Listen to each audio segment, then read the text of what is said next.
Hello everybody, this is Aegis StarCraft once again bringing you another commentary from my YouTube channel, and I am back from my hiatus. As you might know, I took a couple of days off because if you saw one of my last videos, my observer videos, I was actually coughing all over the place, and I actually made a mistake when putting up the little message. I actually did a grammar mistake, which is very not like me. So as you can see here today, I'm going to stop talking about that, and I'm going to start getting into the game. As you can see myself on Lost Temple spawning on the top right side, excuse me.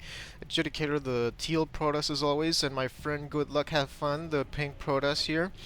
This is actually one of the training matches. My friend here, as you probably have seen him in some of my other videos, was having some issues with some of the builds against PvZ, so I will be showcasing to you guys a 4-gate build. And as you can see, I am doing the 9 pylon scout, which in Lost Temple and player and sorry excuse me, maps like 4-player maps or bigger, when you're playing, some people say that it's actually better to do the scout after the gateway.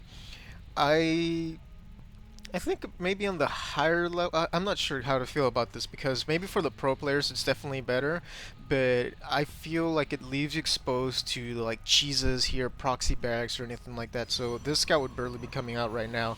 As you can see, my opponent, the Zerg player, my friend, actually is doing the very smart thing, always sending your first overlord to scout, closest position first. He's already spotted what's going on here. He knows I'm not doing anything proxy or anything like that.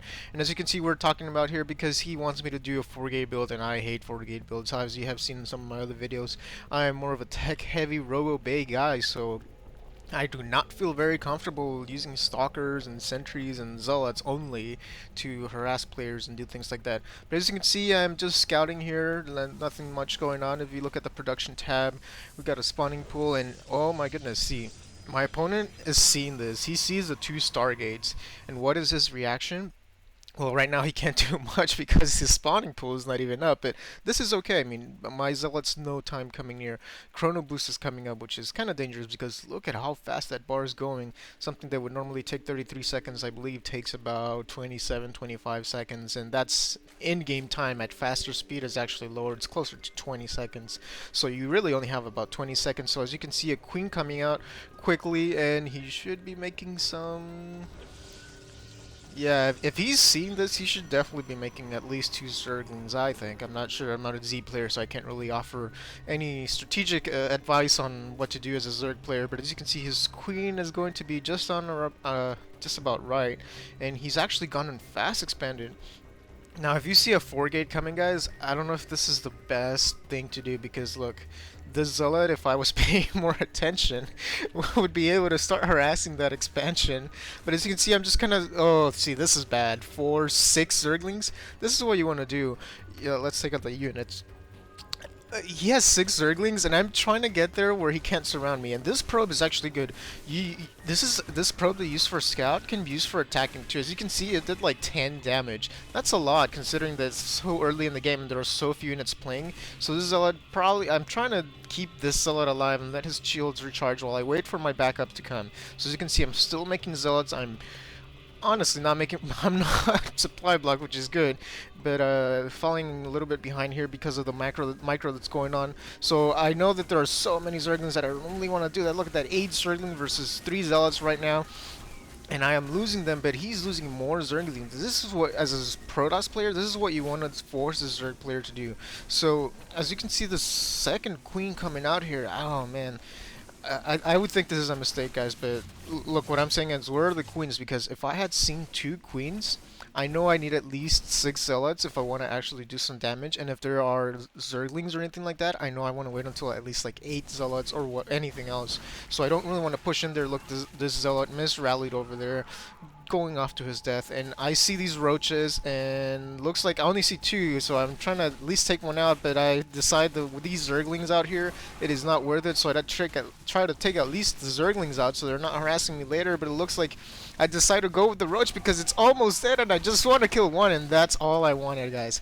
Look at here, I got more backup coming, but I'm going to retreat. I'm going to take out these Zerglings because they ventured out a little bit too far again. And I'm just going to take back a defensive positioning. If you look at the I actually have way more probes than my opponent. Oh man, that is not good. Losing that queen, that second queen, was horrible, guys. You always want to do it in the safer position. Excuse me 1 second.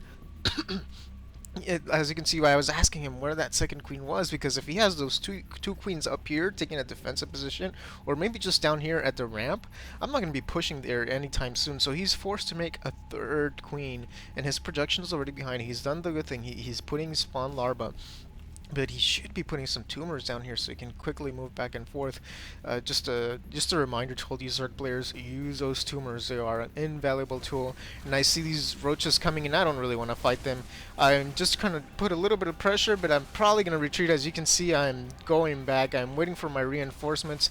These zealots, looks like I was trying to use the fresh zealots to attack and then let the shields recharge. So I see my opponent backing up, so I want to take this offensive position because I've done a very offensive strategy. I'm actually ahead right now. If you look at income, excuse me, I'm still a little, my voice is still a little messed up from all the casting I've done this week, but as you can see, I'm pumping almost non-stop. I want to get the stalkers because zealots, this is a lot of zealots, and they're good, but they're not the best against roach, and I'm pretty sure my opponent's going to do a full tech switch at this moment if we look at production.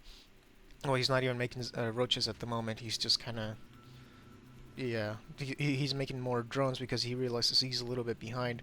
So not much going on here. I'm trying to build on. My opponent tried to poke out here, see what was going on, but I already have that tower, and I see that his force is not that very big. So I'm gonna take a little bit more offensive position at his base to make sure he doesn't sneak any drones past me. So I'm moving the stalkers back because I don't want them to get all stuck all over the place, trying to get to the blocking the zealots from getting where they need to.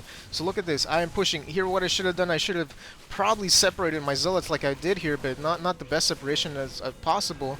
Separate zealots to block these roaches, hit the roaches with the stalkers, and then send a couple of zealots to take out that three. Oh my goodness! I took out a third queen. That is so bad. Look, I am pushing. I am all up in my opponent's face. He is desperately trying to get his Zerglings to take out the Stalkers and the Zealots with the Roaches, and he looks like he's actually going to be able to hold this off amazingly. But look at this. This is a big danger for me because Hydralisks are coming, and I have quite a bit of forces. And my opponent here is going to push out a little bit, see what's going on. But look at this. I've hidden a pylon behind the grass, and I've been warping in units. Now, I remember this is, guys. Just want to take a little bit of quick moment here. This is what happens when you do a build you're not comfortable with, or a playing style that you're not comfortable with. I've actually done all production here, but I'll go back to it in a little minute, but let's just talk about this. This is pretty bad for me because Hydralisks and mass obliterate anything that comes out of a gateway, kind of like the Marauder. So, excuse me. Look at this, two Hydralisks so far, 3 Hydralisks on the high ground. This is pretty bad because I don't even have observers, and I think my opponent doesn't really know if I do or don't have observers, but I definitely do not have any robo bay or robo facility or anything coming out soon. So look, I'm going for the push again, but these Hydralisks are gonna do so much damage if I go in there, and I can't see this. Look at this. I brought a sentry because I want to block this ramp from reinforcements, but look at this. The Hydralisks are pounding on me. I cannot do a thing. They took out my sentry, and that is the major thing here, guys. I wanted to block that, but because look at this. Now he's able to bring down his Hydralisks. He's taking out all my zealots. My stalkers can't keep up with Hydralisks on creep. Look at the disaster. I had an overwhelming force, just got overwhelmed. Excuse me, because there's just Hydralisks are too much for gateway units to take on. And I am deciding to stick with this because I know if I retreat, I'm going to lose these units anyway because they're just in such a good positioning that by the time I get out of here, there's just no chance for me to recover. And look at that. My opponent has, let's take a look at the units. 5 Hydralisks, 4 Zerglings, and I have 2 sentries, 2 stalkers, and they're just barely spawning 4 more Zergs. I'm sorry, 4 more zealots. Man, this is so tense. My opponent is just barely able to save this. He lost like 3 queens, I think, and he's just barely getting what he needs to counter this. And I've actually gone ahead and expanded. Look at this. He's caught up in the worker supply, and I'm not even producing units right now because I don't have enough minerals for it. Let's take a look at the resources. My opponent is also very capped. He's done a lot of Zerglings because he knows that I have all these stalkers, and he wants to take the rear position with the Zerglings, trap my army, not let it retreat, and have the Hydralisks finish the job. So I've seen those Hydralisks, and right now the only thing I can do is make sentries, especially because I had a couple of seconds ago gas buildup, so I'm trying to get the Guardian Shield or at least 4 fields, but this is what happens when you're not comfortable with the build, guys. I think this is... Never mind, never mind. I do a very big mistake here. Two very big mistakes, one with the sentries and one with the gateways. I don't know. Yeah, it still hasn't happened. I remember that much from this game. I'm not sure exactly what's going on. So here we're kind of having a standoff, you know, stare down in the middle of no man's land over here. I don't want to see any drones sneaking out because I don't want to be, oh man, here comes a big battle. Look at this, fail force fields. I'm actually blocking my own zealots from getting there. This is so bad. I should have put these behind the army so that the zealots would have been able to charge in there. And I've done finally have done force fields that are kind of okay, but it's too late. I've lost all my units. I'm trying to retreat, waiting for these zealots, and I'm desperately trying to spawn more units, but I cannot because the cooldown is not down yet. So I'm barely pushing this back, but it doesn't look like I'm going to be able to, especially on with these reinforcing units. He's trying to kite my units. Those Hydralisks are going down to the charge lots. This is why